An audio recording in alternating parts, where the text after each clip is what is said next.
আজকে যাবো শ্বশুর বাড়ি, সাথে থাকুন, লেটস গো। শ্বশুর বাড়ি মধুরহারি।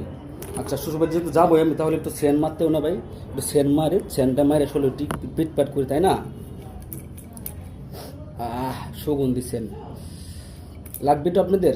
তো যাই হোক, শ্বশুর বাড়ি মধুরহারি, খালি গেলে খাওয়ান আর খাওয়ান, গরুর মাংস, সেই মজা গেলে খাবার। বন্ধু, বেশি ভাব নিও না, বেশি ভাব নিলে খুবই সমস্যা। শ্বশুর বাড়ি মধুরহারি। আর নৃত্য গেলে কি জানো?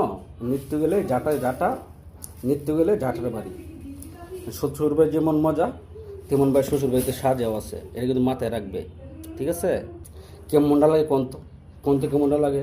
মেজাজটা একদম গরম হয়ে গেছে না? আমি যাবো আমার শ্বশুর বাড়ি, তোর সমস্যা কই? শুভ কাজে যাচ্ছি, শ্বশুর বাড়ি যাবো, বালামন্দ খামো, হ্যাঁ? আর তুই কী করলি? তুই একদম মেজাজটা আমার একদম গরম করে দিই, তাই না? ভাই, শ্বশুর বাড়ি ভালো জিনিস, ভালো জায়গা, যাও ভালো মন্দ খাবা, সেটা বড় কথা না। তাই বলে প্রতিদিন শ্বশুর বাড়ি যাবে তুমি, আর প্রতিদিন তোমার খাওয়াইতে হইব ভালো মন্দ, না হলে নাক মুখ ফুলে রাখবা, এরকম কোনো কথা না ভাই, ঠিক আছে?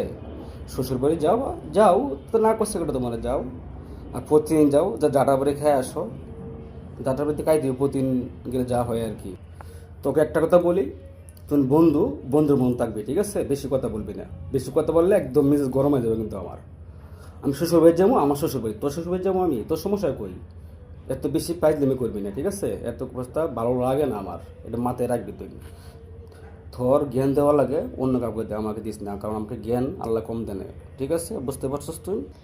এই শালা, এই শালা আসলে একটা বলদ। এই তোর জ্ঞান দেয় কেডা রে? তোর জ্ঞানটা দেয় কেডা? তোর জ্ঞান দেই না আমি, জাস্ট তোকে শুধু বোঝাইছিলাম আমি। শ্বশুর বাড়ি এত বেশি যাওয়া বারোটা, শালা বলো, তোরা বোঝানোর সময় আমার নাই, ঠিক আছে? আমি বেরোতো, আল্লাহ হাফেজ, যাও।